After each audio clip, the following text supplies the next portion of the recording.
सीधा कर।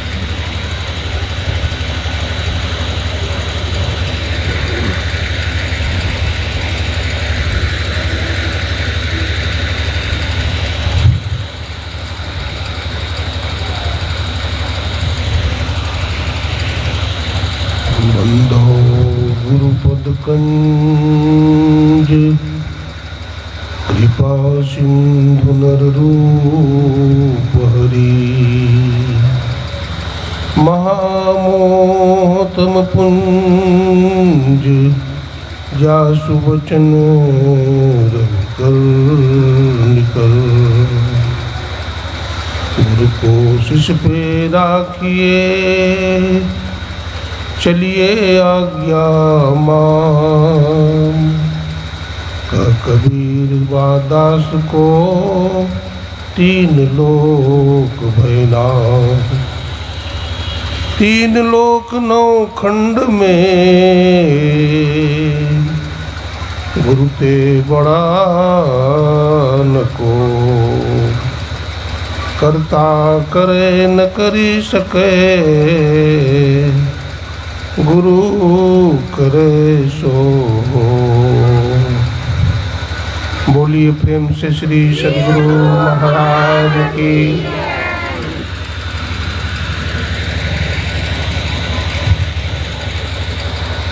अव्यक्त रूप में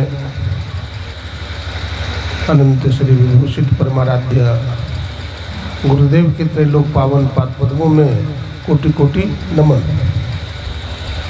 मंच पर विराजमान हमारे आदरणीय स्वामी नीलानंद जी महाराज, हमारे श्रद्धेय श्री राय बाबा धर्मानंद जी, सत्संग प्रेमी सज्जनों, भक्तिमती माताओं बहनों, सबों को नमन है, सबों को प्रणाम है।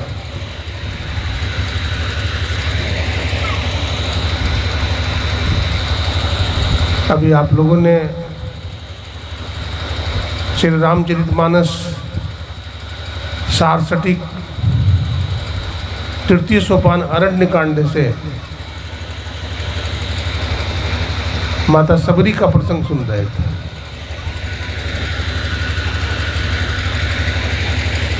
देखिए, संसार में दो ग्रंथ जो है ना बहुत प्राचीन है और बड़ा भावपूर्ण भी है। श्री रामचरितमानस जिसका पाठ अभी सुने आप लोगों ने, यह प्रेम का ग्रंथ और महाभारत संग्राम का ग्रंथ है, युद्ध का ग्रंथ है, लड़ाई झगड़ा का ग्रंथ है ना। श्री रामचरितमानस में हम देखते हैं भाई भाई का प्रेम कितना होना चाहिए। देवरानी जेठानी में कैसा प्रेम होना चाहिए, एक राजा और एक प्रजा का कैसा प्रेम होना चाहिए, एक धर्मपत्नी का प्रेम कैसा होना चाहिए, एक पति का क्या कर्तव्य है,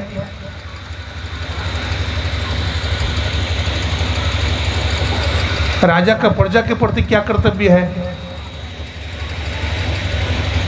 एक राजा का अपने नौकरों से सेवकों से कैसा व्यवहार करना चाहिए, आदि आदि हम रामचरितमानस में पाते हैं। रामचरितमानस में हम देखते हैं कि मर्यादा पुरुषोत्तम भगवान श्री राम को वनवास हो गया। और कितना दिनों का वनवास हुआ जानते हैं, बता सकते हैं कितने दिनों का वनवास हुआ? बताइए। 14 वर्ष। 14 वर्ष के लिए वनवास। अब भगवान श्री राम जाने के लिए तैयार। अब भगवान श्री राम ही नहीं, माता जानकी भी जाने के लिए तैयार। बाहर है धर्मपत्नी, पति अगर जंगल में जाए तो धर्मपत्नी भी तैयार हो गया जाने के लिए। हम महारानी बन करके बैठेंगे, हमारा पतिदेव जंगल में जाएगा, हम उनकी सेवा करेंगे। वो क्या है? धर्मपत्नी है। एक पत्नी होती है और दूसरी धर्म पत्नी। धर्म पत्नी वो होती है जो अपने पति को धर्म से जोड़ दे, वो धर्म पत्नी। और एक पत्नी होती है जो अपने पति को पतन की तरफ ले जाए, वो पत्नी।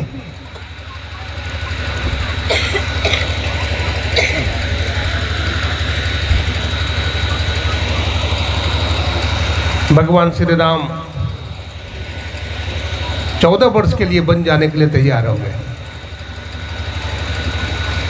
दोनों भाई का प्रेम कितना प्रबल है, कितना सुंदर प्रेम है, कितना सुंदर भाव है।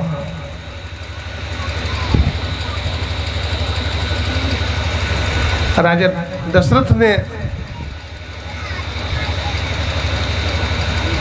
माता कैकेयी ने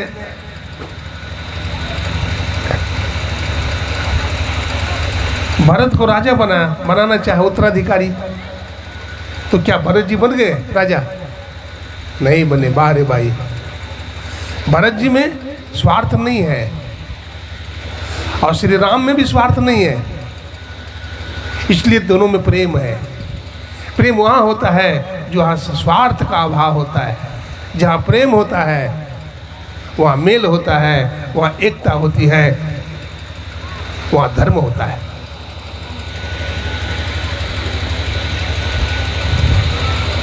दूसरी तरफ महाभारत में देखिए, राज्य के लिए लड़ाई, चिरहरण।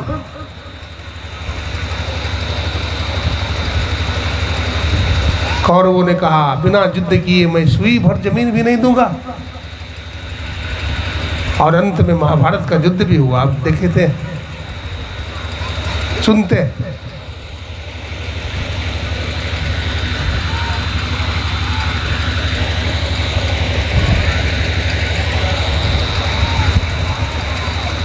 भक्ति का जहाँ प्रसंग है, इसके जड़ में क्या है? प्रेम है।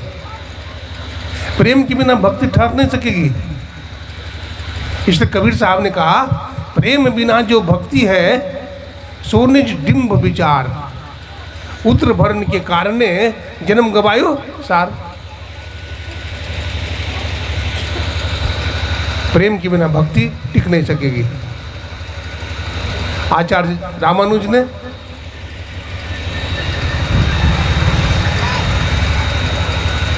भक्ति को अहेतुकी कहा। भक्ति कैसी है? अहेतुकी है। अहेतुकी समझते हैं? बिना हेतु का। हम प्रेम करते हैं भगवान से, गुरु से, तो भगवान भी हमसे प्रेम करते हैं, गुरु भी हमसे प्रेम करते हैं। ऐसा नहीं है। भगवान का प्रेम ऐसा नहीं है, गुरु का प्रेम भी ऐसा नहीं है कि हम गुरु से प्रेम करेंगे तो गुरु हमसे भी प्रेम करेंगे।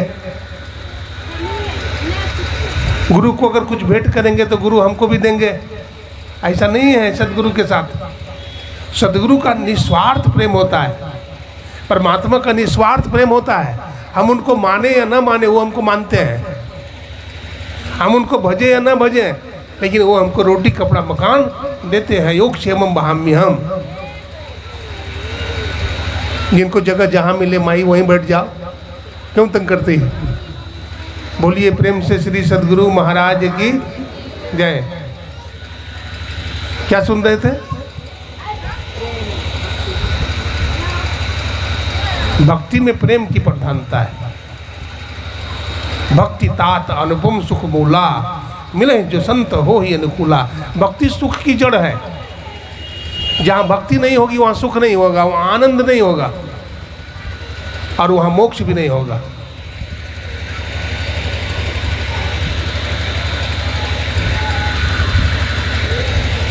भक्ति स्वतंत्र सकल सुख खानी, बिनु सत्संग न पावे प्राणी। भक्ति स्वतंत्र है। किससे स्वतंत्र करेगा भक्ति? हमें जन्म मरण के चक्र से छुड़ा देगा, दुख का अंत हो जाएगा भजन करने से। इसलिए संत महात्मा कहते हैं भजन कीजिए, सत्संग कीजिए, भक्ति कीजिए। भक्ति में अंदर अंदर चलना होता है। भक्ति में किधर चलते हैं? अंदर अंदर।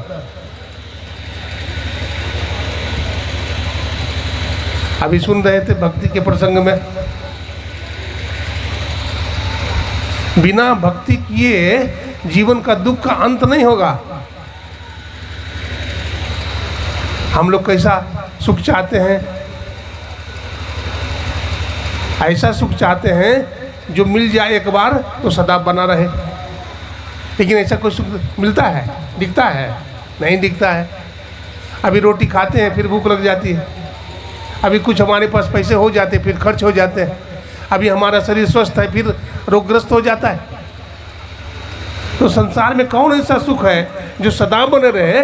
वो भक्ति का सुख है, वो भजन का सुख है। इसलिए भजन में आनंद मिलता है, भजन में चैन मिलता है। इसलिए सबको भजन करना चाहिए।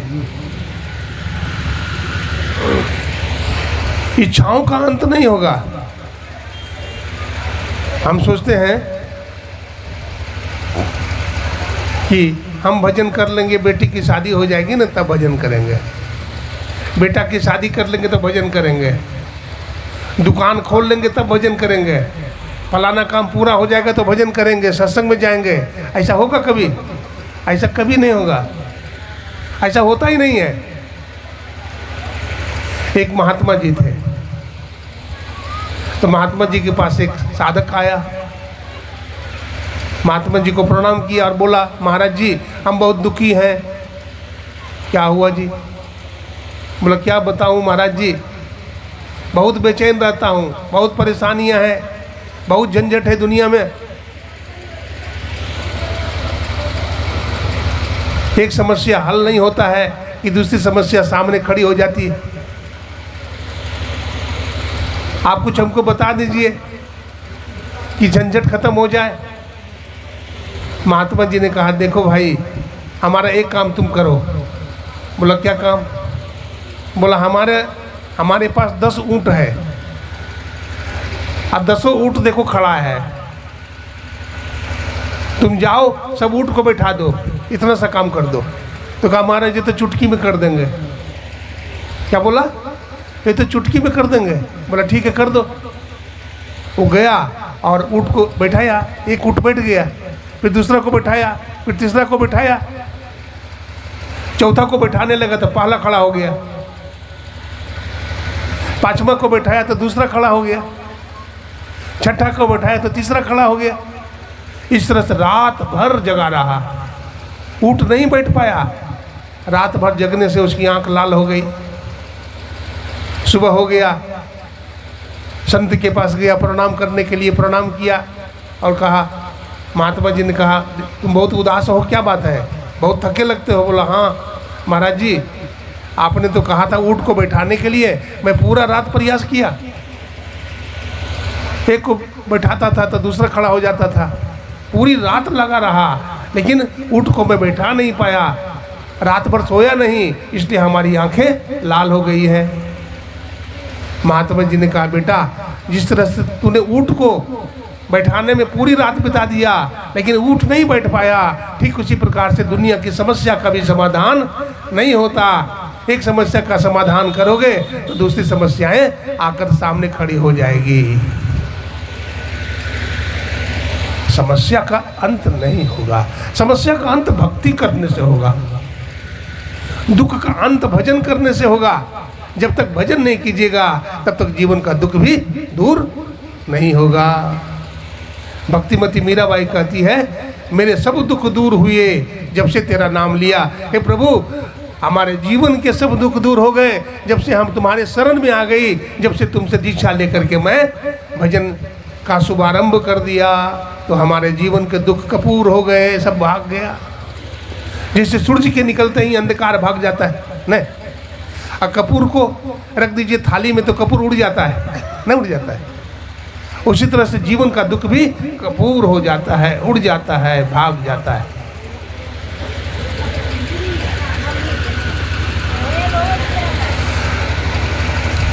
माता सबरी के कुटिया में भगवान श्री राम आए हैं, और सबरी के गुरु जी का नाम बताइए क्या है? बोलिए। मतंग ऋषि।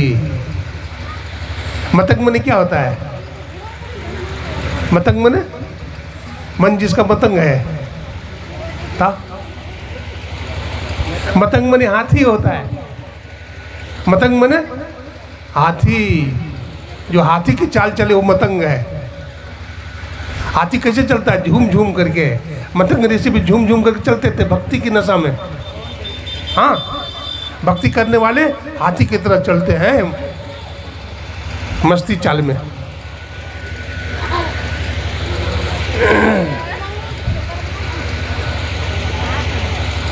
तो मतंग ऋषि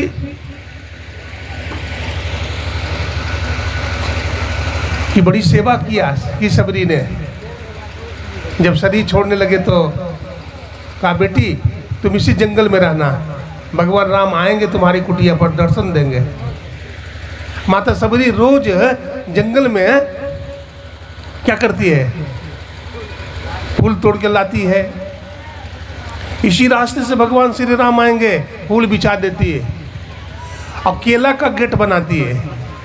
केला का गेट बनाती है और रोज इंतजार करती है, आज प्रभु श्री राम जरूर आएंगे, लेकिन भगवान राम नहीं आते हैं। उदास हो जाती है, आज भी भगवान राम नहीं आए, आज भी नहीं आए, आज भी नहीं आए। इस तरह से 10,000 वर्ष बीतने वाले हैं। एक दिन माता सबरी का शरीर तो सूख का काटा हो गया, आंख में आंसू है। आज माता सबरी का हिम्मत नहीं है, लेकिन फिर भी हिम्मत करती है। माता सबरी क्या देखती है? छप्पर पर कौवा बैठा हुआ है और कौवा क्या कर रहा है? चावल बांट रहा है। कौवा कुछ बोल रहा है। क्या बोल रहे कौवा? एक कवि के शब्दों में कौवा क्या बोल रहा है? माता सबरी के मुखारबिंद से कौवा बोल रहा है। क्या बोल रहा है? बोल बोल कागा मेरे राम कब आएंगे, बोल बोल कागा मेरे राम कब आएंगे। अभागिन दुखिया के भाग खुल जाएंगे, अभागिन दुखिया के भाग खुल जाएंगे। बोल बोल कागा मेरे राम कब आएंगे, अभागिन दुखिया के भाग खुल जाएंगे। माता सबरी कहती है, बोलो बोलो मेरे कागा, मेरे राम जी कब आएंगे? मैं बड़ा अभागिन हूँ कि प्रभु श्री राम मुझको दर्शन देने के लिए अभी तक नहीं आए। इसका मतलब है हमसे कुछ भूल चूक हो गया है, हमारी प्रेम में कुछ कमी है, तभी तो भगवान नहीं आ रहे। आए नहीं राम लगाई काहे देर रे, आए नहीं राम लगाई काहे देर रे। चुन चुन के लाई मैंने जंगल के बेर रे, चुन चुन के लाई मैंने जंगल के बेर रे। बोल बोल कागा मेरे राम कब आएंगे, अभागिन दुखिया के भाग खुल जाएंगे।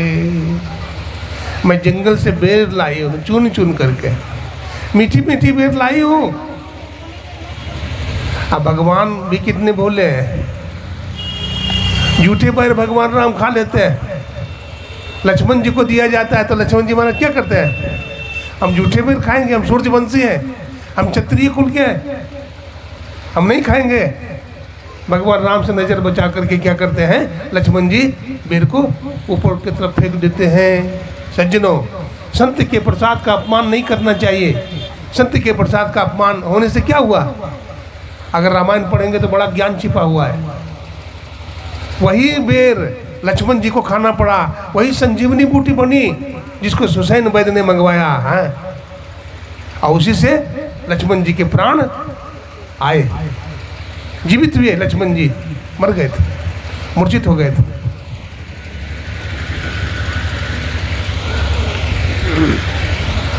भगवान राम माता सबरी से कहते हैं, क्या कहते हैं? माता सबरी से कहते हैं, प्रथम भक्ति संतन कर संगा, पहली भक्ति संत का संग कीजिए। और दूसरी भक्ति, हमारी कथा को सुनिए, भगवान की कथा में जाइए तो ध्यान से सुनिए, बातचीत नहीं कीजिए, इधर उधर मत घूमिए। कोई सत्संग करावे और सत्संग न सुने तो क्या फायदा है? कोई फायदा है? इतना खर्च किया, सुना कुछ भी नहीं। सत्संग कराने वाले जो होते हैं उनको सत्संग में जरूर बैठना चाहिए, तभी सत्संग का फल मिलता है। गुरुपद पंकज सेवा, सदगुरु के चरण कमलों की सेवा करनी चाहिए। तो सेवा क्या है? गुरु जी के चरण दावे सेवा है, वो भी सेवा है। पानी पिलावे वो भी सेवा है, कपड़ा धो दे वो भी सेवा है। लेकिन सबसे बड़ी सेवा क्या है? आज्ञा समझ सुसाहिब सेवा। गुरु महाराज जो बताए त्रैकाल संध्या करो, ध्यान कीजिए, सत्संग कीजिए, स्तुति विनती कीजिए, ये परम सेवा है।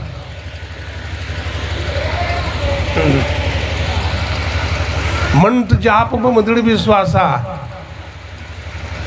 मंत्र का जप कीजिए। अति पावन गुरु मंत्र मन ही मन जाप जपो, उपकारी गुरु रूप को मानस ध्यान तपो। जप में बड़ी शक्ति है। गोस्वामी जी लिखते हैं, मंत्र परम लघु जासु बस, विधि हरि हर सुर सर्व, महामत्त गजराज जिमी बसकर अंकुश खरव। आप हाथी को देखें, और हाथी को चलाने वाला हाथीमान होता है, उसके हाथ में एक अंकुश होता है। उस अंकुश के सहारे हाथी को बैठा देता है, खड़ा कर देता है, बस में रखता है। ठीक उसी प्रकार से मंत्र तो छोटा होता है, लेकिन उसमें शक्ति असीम होती है। मंत्र में बहुत बल होता है।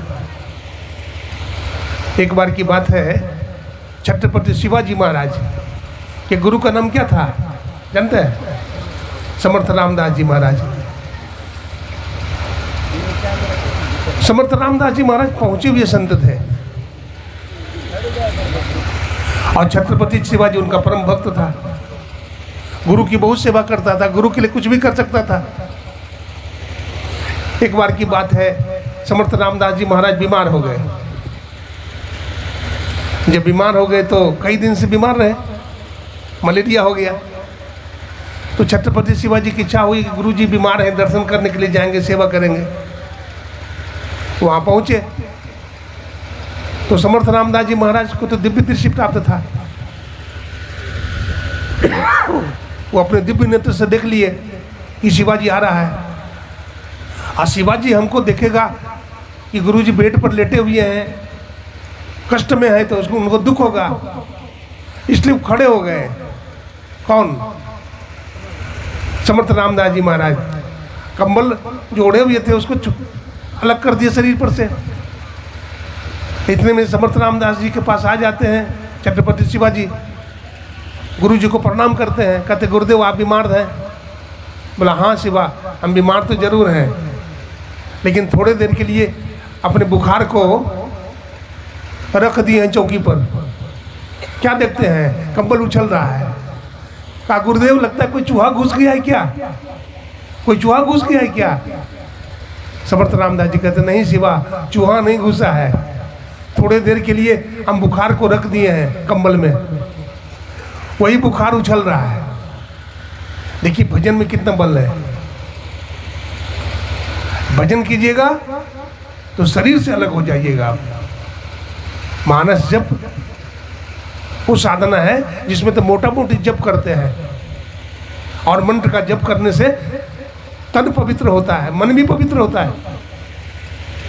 इसके बाद अपनी मानस ध्यान करते हैं, अपने इष्ट के रूप का ध्यान करते हैं, उसमें भी बड़ा पावर आता है। गुरु की मूरत मन महि ध्यान, गुरु के शब्द मंत्र मन मान, गुरु के चरण हृदय ले धारो, गुरु पार ब्रह्म सबदा नमस्कारो। इसलिए गुरु मूर्ति का ध्यान करना चाहिए। लेकिन इसी से ईश्वर की प्राप्ति नहीं होती है, इसके ऊपर का भी ध्यान है। जिसका वर्णन मानस में आया है। खट दमशील विरत बहुकर्मा, निरत निरंतर सज्जन धर्मा। सम और दम दो शब्द है। सम का मतलब होता है मनोनिग्रह और दम का मतलब होता है इंद्रिय निग्रह। तो इंद्रियों का निग्रह कीजिए, जैसे हमारी आँख है, कान है, नाक है, जीभ है, त्वचा है, ये ज्ञान की इंद्रियाँ हैं। तो ये हमारे बस में नहीं है। देखिए इंद्रियाँ जो है ना, मन जो है हमारा नौकर है, और नौकर का ही मालिक बन जाए तो अच्छा होगा कि बुरा होगा? बोलिए तो। नौकर मालिक बन जाए तो ठीक बात है? ठीक बात नहीं है, गड़बड़ हो जाएगा सब। नौकर नौकर की तरह रहेगा, मालिक मालिक है। ठीक उसी तरह से हम लोग क्या हैं? मालिक हैं। मन पर हम सवार करने वाले हैं। मन हमारा हर बात मानेगा, सुनेगा। हम इंद्रियों को जो कहेंगे सो करेगा। ये भजन करने से होगा। तो दम भी करें, इंद्रियों को विषयों से उपराम करें। मन भागता है तो उसको भजन में लगावे। सातम समोहि मैं जदे देखा। सातवीं भक्ति क्या है? समता की प्राप्ति। असमता क्या है? समता का मतलब क्या है? समत्वम योग उच्यते भगवान कहते हैं। समता योग को कहते हैं। हमारा मन सम हो जाए। अगल बगल कहूँ दृष्टि न डोले, सन्मुख बिंदु पकड़ लागी, सुखमनिया में मोरी नजर लागी। बिंदु ध्यान करना होगा, यही दृष्टि साधन है।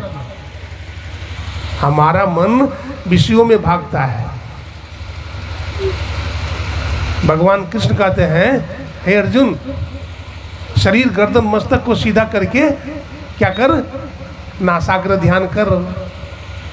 नासाग्र ध्यान, इसी को भगवान बुद्ध ने शून्य ध्यान कहा। शून्य ध्यान करिए, आंख बंद करके बिल्कुल सामने में देखिए। तो देखते देखते देखते देखते वो बिंदु का दर्शन होता है। वो बिंदु क्या है? बिंदु ध्यान महालिंगम शिव शक्ति निकेतनम देहम शिवालयम प्रोक्तम सिद्धिदम सर्वदेहिनम। कि मानव का शरीर शिवालय है। और एक जगह कहा गया है कि मानव का शरीर विष्णुवालय है, विष्णु भगवान का मंदिर है। ये बड़ा पवित्र है। इसको पवित्र भाव में रखना चाहिए। इसको गंदा नहीं करना चाहिए। कुछ लोग बीड़ी पीते हैं, सिगरेट पीते हैं, दारू पीते हैं, मांस खाते हैं, शरीर को अपवित्र करते हैं, गंदा करते हैं। नहीं करते हैं। एक आदमी ने हमसे कहा, बाबा आप तो एक ही बात कहते हो, मांस नहीं खाओ, मछली नहीं खाओ, दारू मत पियो, खैनी मत खाओ। खैनी में एक चीज और होता है, जानते हैं? चुन्ना ना। और चुन्ना ज़्यादा खा लेंगे तो जीभ काट देता है। चूना खाओ जरूर, लेकिन चूना मत लगाओ। बोलते हैं तुमको चूना लगा देंगे। चूना नहीं लगाओ।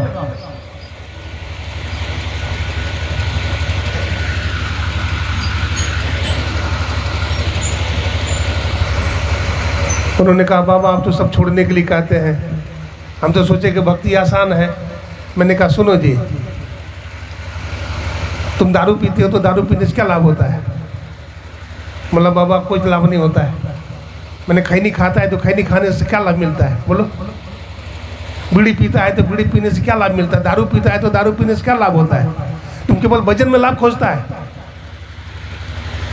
बोला, हाँ बाबा बात तो ठीक ही कहते हैं, लेकिन हमारे खोपड़ी में घुसे तब ना। हमारी खोपड़ी में घुसे तब तो।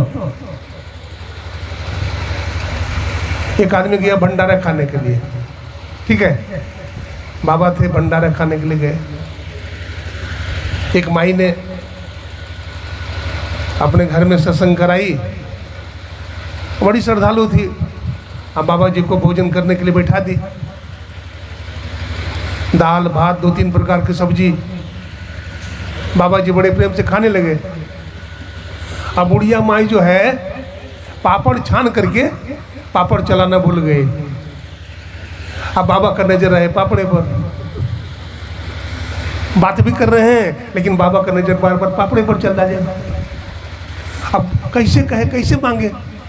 कि हमको पापड़ दे दो। तो वो बाबा बोलते हैं, माता जी क्या बताएं, आज रास्ता में जो आ रहा था ना तो बड़ा लंबा चौड़ा सांप मिल गया। बोले बाबा कितना बड़ा था? मैंने कहा जहाँ हम बैठे हैं ना और जहाँ आपका पापड़ रखा हुआ है उतना दूरी पर था। कहे बाबा पपड़वा तो चला ही नहीं। तो कहा महात्मा ने कहा पापड़ थोड़ी मांगे थे।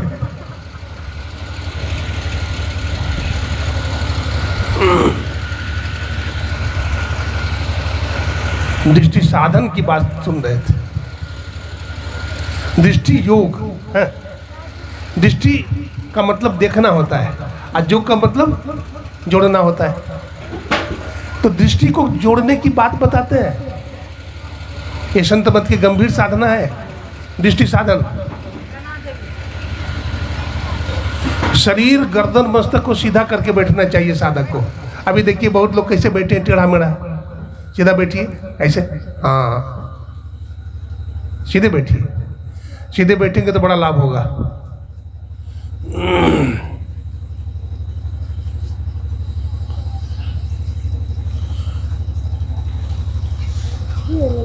सीधे बैठेंगे तो आपकी स्मरण शक्ति बढ़ेगी। सीधे बैठिएगा तो रीढ़ में दर्द नहीं होगी। सीधे बैठिएगा तो ध्यान में मन लगेगा। सीधे बैठिएगा तो सत्वगुणी वृत्ति में रहिएगा, अनेक लाभ मिलेगा।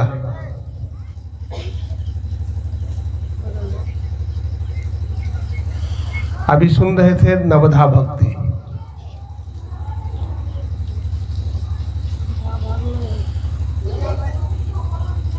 सेवा से सब कुछ मिल जाता है। अभी हमारे स्वामी नीलानंद बाबा सुना रहे थे आप लोगों को, बहुत अच्छी अच्छी बात। सेवा करने से सब कुछ मिलता है। माता सबरी को सेवा करने से ही यह दशा मिली कि गुरु का भी दर्शन हुआ और नवदा भक्ति में परिपूर्ण हो गई। आप दयानंद सरस्वती का नाम सुने होंगे। स्वामी दयानंद सरस्वती जी महाराज। स्वामी दयानंद सरस्वती जी महाराज गुरु की खोज में निकले। नाम सुना था स्वामी बिरजानंद जी महाराज का नाम, लेकिन जन्मांध थे, प्रज्ञचक्षु थे। स्वामी दयानंद जी महाराज पता पूछते पूछते पहुंच गए। इसी कुटिया में रहते हैं स्वामी दयानंद सरस्वती जी महाराज। स्वामी बिरजानंद सरस्वती जी महाराज। दरवाजा खटखटाया, कौन? तो अंदर से बाहर से आवाज आई, गुरुदेव यही नहीं जानता हूं कि कौन हो, यही जानने के लिए आया हूं। तो समझ गए कि लगता है कोई अधिकारी है। दरवाजा खोल दिए। गुरु परीक्षा लेते हैं। झाड़ू लगाने के लिए कहा, झाड़ू लगाओ, शौचालय साफ करो, बहुत काम दे दिया। लेकिन गुरु निष्ठा थी, गुरु प्रेम था, सब काम। झाड़ू लगाए तो ठीक ढंग से नहीं लगाया, जहां तहां छोड़ दिया कूड़ा कबाड़ा। बोले यही झाड़ू लगाया है, लेटो। लेट गए। कौन? दयानंद जी और बिरजानंद जी महाराज शरीर पर चढ़ गए, खूब पैर से मारे। दयानंद जी महाराज कहते हैं, गुरुदेव आपके चरण बड़े कोमल है, हमारा आपका चरण बड़े कोमल है, हमारा शरीर तो लोहा का बना हुआ है। गुरु प्रसन्न हो गए।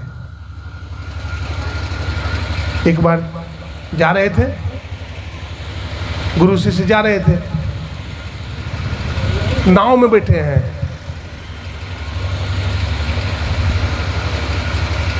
स्वामी बिरजानंद जी कहते हैं, बेटा दया मुझे प्यास लगी है, पानी लाओ। तो नदी में तो है ही है, नाव पर बैठे हैं। कमंडल डुबाया गंगा जी में, कमंडल हाथ से छूट गया, गिर गया। बोले पानी लाओ।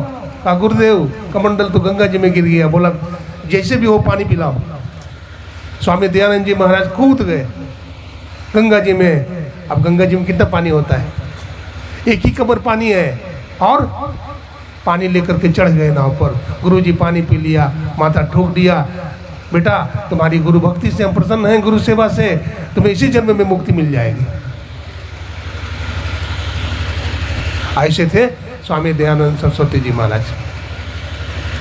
ऐसे महापुरुष थे जिनका सेवक इनकी सेवा किया, लेकिन जब इनकी काफ़ी ख्याति दुनिया में फैल गई, इन्होंने वेद पर भाष्य लिखा स्वामी दयानंद सरस्वती ने,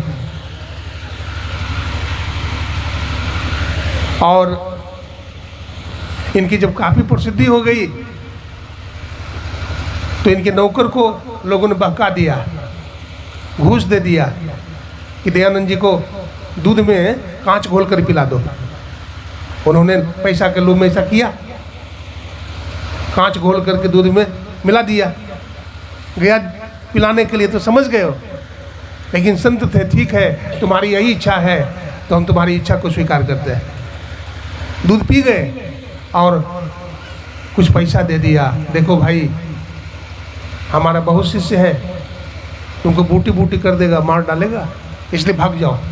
पैसा दे करके अपने सेवक को भगा दिया। संत बड़े दयालु होते हैं। गोस्वामी जी लिखते हैं, संत हृदय नवनीत समाना, कहा कभी पर कहे न जाना, निज प्रताप द्रवहि नवनीता, पर दुख द्रवहि संत सुपुनीता। संत दूसरे को दुख को देख करके क्या होते हैं, द्रवीभूत हो जाते हैं, पिघल जाते हैं।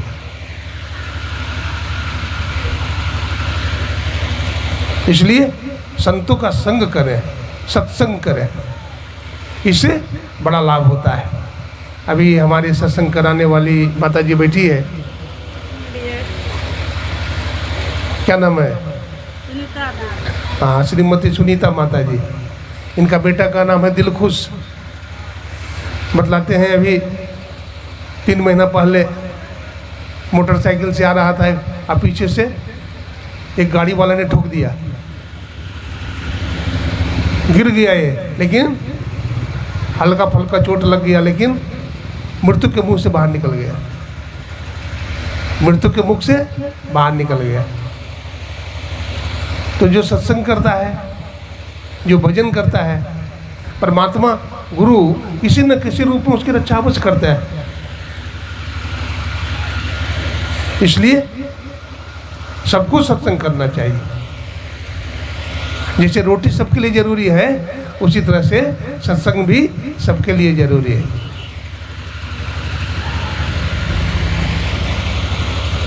सत्संग सबके लिए जरूरी है। अगर सत्संग नहीं करेंगे तो हमारा भी कल्याण नहीं होगा, किसी का कल्याण नहीं हुआ। बहुतों ऐसा उदाहरण मिलता है जिन्होंने सत्संग किया, ईश्वर की भक्ति किया, गुरु सेवा किया, उसका कल्याण हो गया। लेकिन जो न सत्संग किया, न ईश्वर की भक्ति किया, न ध्यान भजन किया, एक भी उदाहरण ऐसा देखने सुनने को नहीं मिलता है। ध्रुव जी महाराज, प्रहलाद जी महाराज, संत कबीर साहब, गुरु नानक साहब, मीराबाई, सहजोबाई, सबने ईश्वर की भक्ति किया, सबका कल्याण हुआ।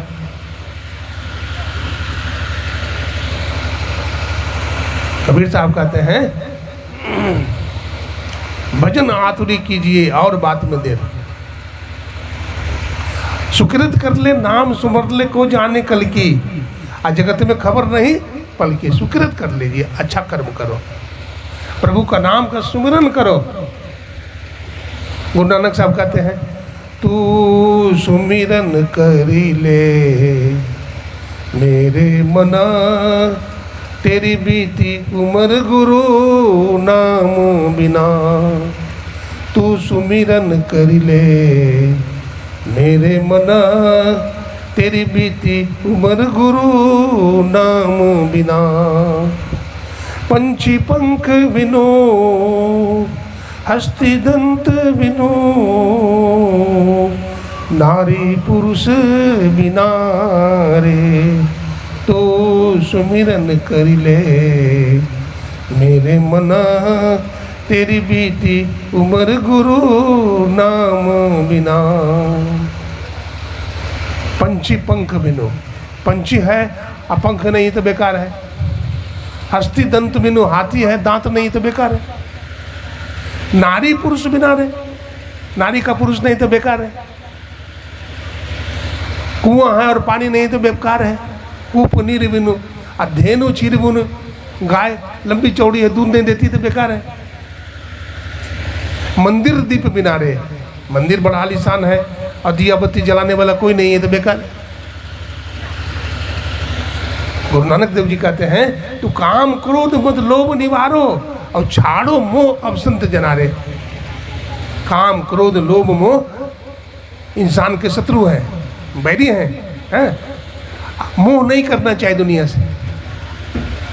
मोह करना चाहिए? मोह नहीं करना चाहिए, लेकिन मोह बहुत करते हैं ना। धन से बड़ा मोह है, तन से बड़ा मोह है, बेटा बेटी से बड़ा मोह है न। एक कहानी सुनाता हूँ, ध्यान से सुनिए, बोलिए प्रेम से श्री सद्गुरु। एक सज्जन था, उसका नाम था दानचंद। क्या नाम था? दान उन तो करता नहीं था, लेकिन मजाक से लोग कहते थे दानचंद। दान उन नहीं करता था। गंगा दशहरा का समय आ गया, तो गंगा दशहरा हम लोग गंगा जी स्नान करने जाते हैं। तो उसकी धर्मपत्नी थोड़ी धार्मिक थी, अपने पतिदेव से कहा देखिए ना आज गंगा दशहरा है, आप जाइए ना गंगा जी नहाइए ना, क्या आप घर में बैठे रहते हैं, कितने लोग जा रहे हैं, आप भी चले जाइए। तो दानचंद बड़ा कंजूस आदमी था, बोला 10 किलोमीटर की दूरी पर है, टेम्पो से जाएंगे तो खर्चा होगा पैसा। तो सोचे चलो पत्नी कर रही है तो इसकी बात भी रह जाएगी, पैदल चले जाएंगे। तो धोती गमछा उठाया और पैदल चल दिया। अब दानचंद जी जा रहा है। दानचंद जी सोचता है कि भाई घाट पर तो बड़ी भीड़ है, पंडा बहुत सारे हैं, दान मांगेंगे, बड़ा फेरा है। ऐसा घाट पर हम स्नान करेंगे जहाँ पर भीड़ भाड़ ना हो। तो मुर्दा घाट पर चला गया। कौन घाट पर गया? मुर्दा घाट, जहाँ मुर्दा जलते हैं, चला गया उस घाट पे। सो वहाँ गया, कपड़ा उतारा, देखा ठंडा ठंडा पानी है, गंगा जी का एकदम पवित्र जल है। तो बहुत तेजी से कपड़ा उतारा कि कोई देख न ले, कोई आ न जाए। अब धीरे से कपड़ा उतारा और गंगा जी में घाट पर उतरा और किसी को नहीं देखा। तो झट से गोता लगाया, और गोता लगा करके जैसे ही बाहर होया तो कहा आइए जजमान आइए। तो कहा कौन जी? बोला हम पंडा। बोला महाराज आप यहाँ पर भी आ गए? बोला हाँ जजमान, हम तो घाटे पर रहते हैं, पिंडदान करवाते हैं, यज्ञ करते हैं, गीता का पाठ करते हैं, बहुत तरह का कर्मकांड करते हैं, सत्यनारायण स्वामी की कथा करते हैं। और सुनिए, यहाँ जो भी इस घाट पर स्नान करते हैं हमको सालों भर का बुतात समझते हैं? नहीं समझते हैं? बुतात राशन, माता जी ठीक बोली, राशन सालों भर का बुतात दे जाता है, राशन दे जाता है। जजमान आप कम से कम 1 महीना का तो दे दीजिए। 1 महीना हम एक शाम का नहीं देंगे, तो कहता 1 महीना। देखिए यहाँ आए हैं तो कम से कम लाज रखिए, इतने बड़े सेठ हैं आप, फैक्ट्री के मालिक हैं, अपना लाज तो रखिए, कम से कम 1 शाम का दीजिए। तब बंद गए बेचारा दानचंद, कहते चलिए दिया 1 शाम का, लेकिन उधार। बोला अरे 1 शाम का दिया वो भी उधार? बोला हाँ उधारे। बोले चलो दिया। तो अब पंडित जी अपना वहीं कुछ न कुछ करते रहे, और ये दानचंद जो है कपड़ा पहने, अब कपड़ा पहन करके चल दिए। जो बेचारा बड़े मायूस है, मन में बड़ी चिंता है कि आज फेरा में पड़िए गए अपने पत्नी के कारण। मैं कहता तो नहीं जाऊंगा, और बोली जाइए, अब दान देना पड़ेगा ना। तो बेचारा बहुत मायूस है, रास्ते में जा रहे हैं, पैदल जा रहे हैं। शाम में अपने घर पहुंचते हैं, बहुत थक जाते हैं, रास्ते में भूख प्यास लगती है, घर में जाकर भोजन करते हैं। उनकी पत्नी कही नहा लिए? बोला हाँ नहाए। तो बोला देखो फेरा में फंस गए ना। बोला क्या? बोला पंडा मिल गया ना। बोला पंडा मिल गया तो क्या हो गया। इतना कहते कहते वो बाहर आ गई उनकी पत्नी। तो जजमान की जय हो, जजमान की जय हो। बोला कौन है आप? बोला हम पंडा। बोला पंडा? बोला हाँ, जो आपके पति कुछ हमको देने के लिए कहा आए थे। बोला क्या? वो चली जाती घर में। बोला किसी को कुछ कहा आए थे क्या? बोला हाँ। बोला क्या? बोला एक धेला दान। धेला समझते हैं? पुराने जमाने में धेला चलता था, धेला 1 पैसा। 1 धेला माने 1 पैसा मान लीजिए। तो 1 धेला दान। तो ये तो मैं वचन दे के आया हूँ। तो वचन दे के आए हैं तो अब आइए बाहर दीजिए। तो कहते नहीं हम तो नहीं देंगे। बोला क्यों? बोला कहे हैं सो। बोला कहे हैं सो कहे हैं, नहीं देंगे। तो कहा कि नहीं आप कहे हैं नहीं किसे दीजिएगा। तो कहा हम तो नहीं देंगे, हम किसी को दिए नहीं हैं, इस पंडा को भी नहीं देंगे। तो जाके कह दो क्या कि देखिए ने पंडित जी अभी अभी आए हैं गंगा जी नहा के, सो बहुत थके मांदे हैं, बुखार हो गया है, सो 1-2 दिन के बाद में आइएगा। तो पंडा जी कहते हैं हमारे जजमान को बुखार लग गया है, हमारे जजमान बीमार हैं, हम कैसा पंडा है कि अपने घर चले जाएं? जब तक हमारे जजमान ठीक नहीं होंगे, चंगा नहीं होंगे, तब तक हम भी घर नहीं जाएंगे। अब तो जाके कहते वो तो कहते हैं कि हम भी नहीं जाएंगे घर, वो तो जक मार लिए। तो कहा जाओ कह दो, अबर जाके कह दो दानचंद मर गया। बोला ऐसा कैसे कह दे? बोला हाँ कह दो। बोला दानचंद मर गया है, कह दीजिए। तो छाती पर पत्थर रख के गई, रोते रोते गई और जाके कहते क्या करूं, हमारे पतिदेव तो चल गए, यानी मर गए, राम नाम सत हो गया, मर गए। बोला हाँ बेचारे बहुत अच्छे आदमी थे, ठीक है मैं जाता हूं तो पूरे गांव में निमंत्रण दे दूंगा, ढोला पीट दूंगा पूरे गांव में कि दानचंद जी चले गए। तो कहा नहीं नहीं नहीं ऐसा मत कीजिए, ऐसा मत कीजिए। वो तो जाके हल्ला कर दिए, हल्ला कर दिए से पूरे गांव नगर के लोग धीरे धीरे खचाखच भर गए घर में। आइए बार बार रोवे, अब बार बार रोते रोते कहे, बार बार रोते रोते कहे हमारे पतिदेव थोड़े मरे हैं, हमारे पतिदेव थोड़े मरे हैं। तो पंडा बोलता है ये तो तुम्हारी माया रोती है, वो तो मर गए, तुम्हारी माया रो रही है। बोला नहीं नहीं वो नहीं मरे हैं। अब क्या होता है, सब लोग आ गए तो उठाया पलंग पर से, दानचंद जी को उठाया और उठा करके कहाँ बैठाया? रंती पर 4 गजी 4 गजी मंगाया, चढ़ा काट की घोड़ी उस पर बैठा दिया और 4 आदमी मिला करके उठ करके राम नाम सत्य है, राम नाम सत्य है। भर्तृहरि जी महाराज बड़ा सुंदर लिखते हैं, धना निभूमो पशुभो ही गोष्ठी नारी गृह द्वारानी सखा श्मशाने देहश्चितायाम परलोक मार्गे अधर्मानुगो गच्छति जीव एका। धन धरती पर पड़े रह जाते हैं, घर तक रोवे बूढ़ी माई से द्वारा तक नारी रोवे है। नारी कहाँ तक रोती है? घर तक दरवाजा तक, और द्वारा तक बंधु रोवे हो,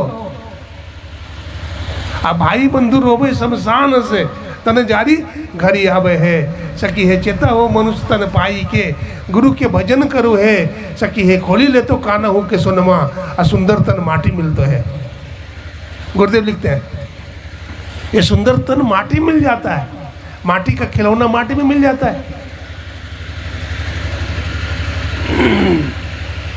अब देखिए क्या होता है। दानचंद जी महाराज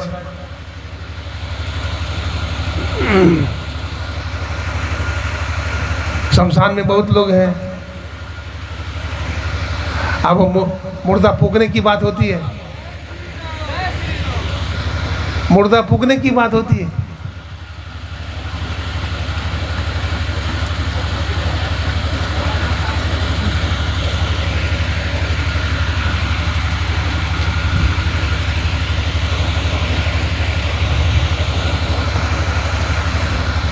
अब क्या होता है, दानचंद जी महाराज सोचते हैं कि कंजूस तो बहुत देखा, लेकिन ऐसा कंजूस नहीं मिला हमको आज तक।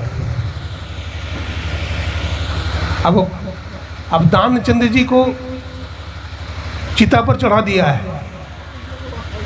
और चिता पर चढ़ा करके क्या करता है, मुंह में घी में डुबा करके रुआ डाला मुंह में, अब माचिस अब लगाया, तो बहुत भीड़ है वहाँ पर। दानचंद जी के सामने वो पंडित जी बैठे हैं।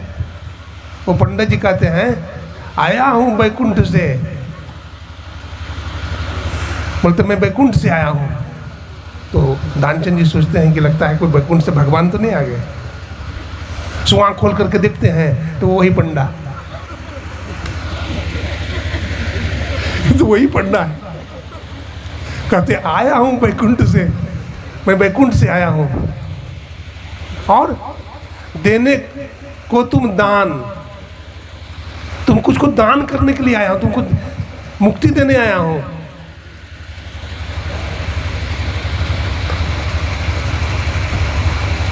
तो कहा कि मुझसे कुछ तो मांग ले, हाँ हमसे कुछ तो तुम मांग लो, तुम तो कुछ हमको दिए नहीं आज तक, कह करके भी नहीं दिए, लेकिन हमसे ही कुछ मांग लो तुम। तो कहता है धेला दीजिए छोड़, एक धेला जो दान किया था ना उसको छोड़ दो, यही हमको दे दो। धेला भी छोड़वा दिया।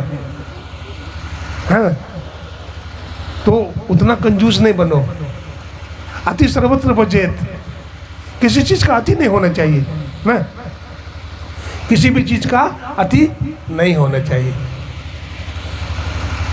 गीता में आया है यज्ञ दान तप कर्म पावनानि मनीष नाम। यज्ञ दान तप मनुष्य को भी पवित्र करते हैं। भगवान श्री राम भी यज्ञ किए हैं, ये ना कौन सा यज्ञ किए भगवान राम बोलिए? अश्वमेध यज्ञ भगवान राम ने किया। पहले वाजपेयी यज्ञ भी होता था, घोड़ा के माध्यम से वाजपेयी यज्ञ अश्वमेध यज्ञ होता था, और बहुत तरह का यज्ञ अभी भी हो रहा है। तो उन सारे यज्ञों से जितना लाभ होता है, सत्संग यज्ञ से बहुत ज़्यादा लाभ होता है। वो सब यज्ञ में खर्च भी बहुत होता है, लेकिन सत्संग यज्ञ में खर्च भी थोड़ा होता है, और इससे लाभ बहुत होता है। इसी सत्संग में लाभ बहुत है, तुरंत मिलाप है गुरु से। कबीर साहब कहते हैं अमूर्ख जन कोई सार न जाने, सत्संग में अमृत बरसे। मैं तो आन पड़ी चोरन के नगर, और सत्संग बिना जिए तरसे। कहते हैं मैं चोरों के नगरी में आ गया हूँ, सत्संग के बिना मेरा दिल तरसता है। आप भी सत्संग में आइए, अपने बच्चों को भी सत्संग में लाइए, अपने पति को भी लाइए, अपने समाज के लोगों को भी लाइए। तो इससे समाज में ज्ञान फैलेगा, लोगों की बुद्धि खुलेगी, लोगों का विवेक जागेगा, और भगवत कृपा होगी। जो सत्संग करता है, भजन करता है, उस पर भगवान की कृपा होती है। गोस्वामी जी कहते हैं जा पर कृपा राम की होई, ता पर कृपा करे सब कोई। जिस पर राम की कृपा होती है, उस पर सब लोग कृपा करते हैं। लेकिन रावण भगवान राम के शरण में आया? नहीं आया। विभीषण आया? भगवान राम के शरण में आ गया विभीषण, तो विभीषण को लंकेश बना दिया भगवान राम ने। रावण नहीं आया। और रावण का भाई का नाम क्या था बताइए? कुंभकर्ण। कुंभकर्ण 6 महीना सोता था, 6 महीने जागता था। एक आदमी ने कहा कि बाबा लेकिन हम 12 घंटे काम करते हैं,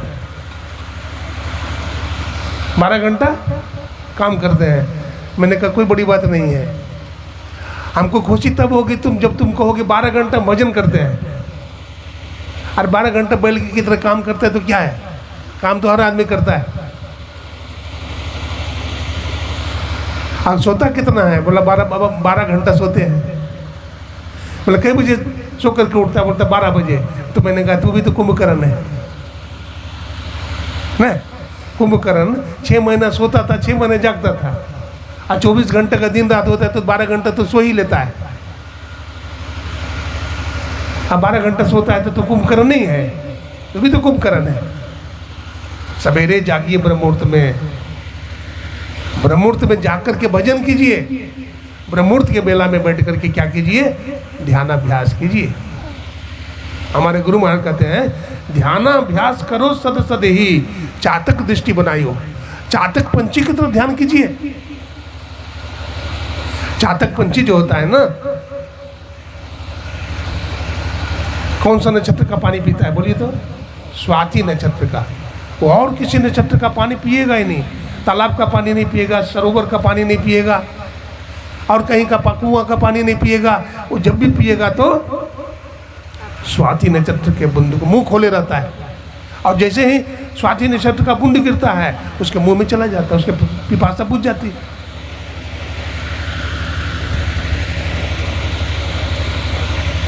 भजन आतुरी कीजिए।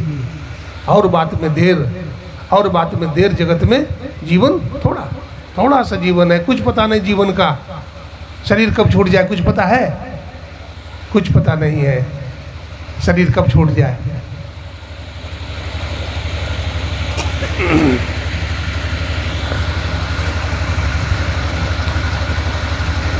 ध्यान करने वाला आदमी जो होता है उससे कोई पाप नहीं होता है, और सभी देवी देवता उसकी सहायता करते हैं। भजन करने वाला को रोटी कपड़ा मकान की कमी नहीं रहती है। हमारे गुरु महाराज की वाणी में है, जो त्रैकाल संध्या करेगा, सत्संग करेगा, सदाचारी जीवन बिताएगा, उसको रोटी कपड़ा मकान की कमी कभी नहीं होगी। हाँ, कभी कभी नहीं होगी। ये बहुत अच्छा काम किए हैं हमारे दिलखुश भाई, ये सत्संग कराए हैं। इनके पिताजी का नाम है श्री संजीव शाह जी। बहुत अच्छे सत्संगी हैं, भोले भाले हैं दोनों, धर्मपति धर्मपत्नी। इनका बेटा भी इसी तरह से।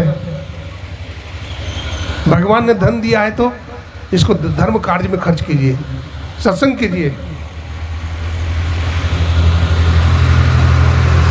गरीबों का सहयोग कीजिए। अरे नहीं घटेगा, हाँ, देने से नहीं घटता है, और बढ़ जाएगा आपका। शुभ काम में खर्च कीजिए। आप पैसा कमाते हैं दारू पी जाते हैं, आप पैसा कमाते हैं जुआ खेल जाते हैं, क्या फायदा हुआ? युवक सब दारू पीते हैं, बच्चे हॉस्टल में पढ़ने जाते हैं, माता पिता से पैसा लेकर के और वहाँ दारूबाजी करते हैं। कितने पैसे हमारे देश के बर्बाद हो जाते हैं। इसलिए माता पिता वो बड़ा बुद्धिमान है जो खुद सत्संगी बन गया, अपने बेटा बेटी को भी सत्संगी बना दिया, अपने समाज को सत्संगी बनवा दिया। इससे बड़ा लाभ होता है, समाज को, देश का बड़ा लाभ होता है। सठ सुध रही सत्संगति पाई, अब पारस परस कुधात सुहाई। 60 से 60 आदमी भी सत्संग पाके सुधर जाता है। आप दृष्टि साधन की बात सुन रहे थे। सातम सम मोहिमय जग देखा, मोते संत अधिक कर लेखा। आठम यथा लाभ संतोषा, आ सपना होने देखा। परदोषा। आठवीं भक्ति क्या है? संतोष की प्राप्ति। बिना संतोष न काम न साही, अब काम अच्छा सुख सपने होना ही। गोधन गजधन बाजीधन और रतन धन खान, जब आवे संतोष धन सब धन धूलि समान। तो ये आठवीं भक्ति संतोषशील आता है। और नवम सरल सब संचलीना, छलहीन हो जाना, छल कपट खत्म हो जाना। नवमह एक जिनके हुई, और नारी पुरुष सचराचर कोई। सोयति सही प्रिय भामिनी मोरे, और सकल प्रकार भगत दृढ़ तोरे। माता सबरी को भगवान राम ने भामिनी कहा। भामिनी माने सुंदरी अथवा क्रोध करने वाली नारी। तो माता सबरी क्रोध करने वाली तो नहीं है, और सुंदरी भी नहीं है। तो क्या देखा भगवान ने कि सुंदर कह दिया? काली कलूटी है, अब भगवान कह रहे सुंदरी। अरे सुंदर शरीर नहीं होता है, सुंदर मन होता है, सुंदर भावना होती है, सुंदर मन होता है, सुंदर विचार होता है। भगवान राम ने कह दिया भामिनी सुंदरी। किसी का निंदा चुगली नहीं करना चाहिए। सुन रहे थे, सपने ही नहीं देखे परदोषा। हम लोग तो दोष दर्शन करते रहते हैं। देखिए, नीति की बात यही है, ज्ञान की बात यही है कि दूसरे के कुछ अवगुण देखिए तो प्रचार मत कीजिए। बुद्धिमान आदमी का काम है, सत्संगी का काम है। अवगुण को ढक दीजिए, छिपा दीजिए। प्रकट करने से क्या होगा? उसको छिपा लीजिए, उसके अवगुण का बखान मत कीजिए। ऐसा करने से क्या होगा? आपकी बुद्धि भ्रमित होगी, आपके विचार खराब होगा, आपकी बुद्धि खराब हो जाएगी। इसलिए किसी का निंदा चुगली मत करिए। जो ताको काटा बुबे, और ताहे बोई तो फूल, और ताको फूल का फूल है, बाको है त्रिशूल। एक था सज्जन, तो गया सरोवर के पास। कहा वो समुद्र भैया, तो बड़ा गहरा है, बड़ा विशाल है, लेकिन तुम्हारा पानी बड़ा खारा है। तुम्हारा पानी अगर खारा नहीं होता तो बहुत अच्छा होता। फिर चला गया गुलाब के पास। बोला वो गुलाब बहन तो बड़ी हैंडसम है, बहुत सुंदरी है, तुम्हारे अंदर अगर कांटे नहीं होते तो बहुत अच्छी होती। फिर चला गया कोयल के पास। अब कोयल से जाके कहता है वो कोयल बहन, तुम्हारी आवाज़ बड़ी सुरीली है, अगर तुम काली नहीं होती तो बहुत अच्छा होता। और उन्होंने कहा हे बहन सुन, बहुत देर से तुम्हारी कहानी मैं सुन रहा हूँ। तुम में भी अगर शिकायत करने की आदत नहीं होती, निंदा चुगली करने की आदत नहीं होती, तो भी बहुत अच्छी होती। सपना हो नहीं देखे परदोषा, जो सपना में भी दूसरे का परदोष दर्शन नहीं करता है। माता सबरी भगवान राम के पास बैठी। अब भगवान राम के चरण कमल को ध्यान करते करते करते करते क्या करती है? योगाग्नि में शरीर को लीन कर लेती है, दग्ध कर लेती है। ये नवधा भक्ति है। समय कितना हुआ? समय हो गया 8:18। 8 भी समझिए, तो बहुत देर से सुन रहे हैं आप लोग। ये सत्संग कराने वाले जो हमारे दिलखुश जी हैं, ये सत्संग कराए हैं, बहुत अच्छा काम किए हैं। बहुत सारे भाई माता बहनें यहाँ आई है सत्संग सुनने के लिए, दूर दराज से भी। ये गांव का नाम है तेलियारी, महीनगर तेलियारी। यहाँ पहले भी हम आए हैं, हमारे स्वरूपानंद जी महाराज, हाँ, का यहाँ पर जन्मभूमि है, और उनके भाई भी आए हुए हैं, है ना। बहुत अच्छे महात्मा हैं हमारे स्वरूपानंद जी महाराज, उपघाट में रहते हैं। तो ये सत्संग ये तेलियारी का बड़ा गौरव है कि संत महात्मा की जन्मभूमि है यहाँ। आप लोग अधिक से अधिक संख्या में सुबह में भी आइए और सत्संग से लाभ उठाइए। जो सत्संग कराने वाले हैं, हम गुरु महाराज से प्रार्थना करते हैं कि इसी तरह से सत्संग इनके घर में हो, संत महात्मा आवे और इस परिवार का मंगल हो। जितने भी सत्संगी भाई माता बहनें आए हैं, सबके लिए गुरु महाराज से मंगल कामना करते हैं। हे जी सब सुखी हो, कोई न हो दुखारी, सब हो निरोग भगवन, धन धान्य के भंडारी। सर्वे भवन्तु सुखिनः, सर्वे सन्तु निरामया, सर्वे भद्राणि पश्यन्तु, मा कश्चित् दुःखभाग् भवेत्। ओम शांति शांति शांति।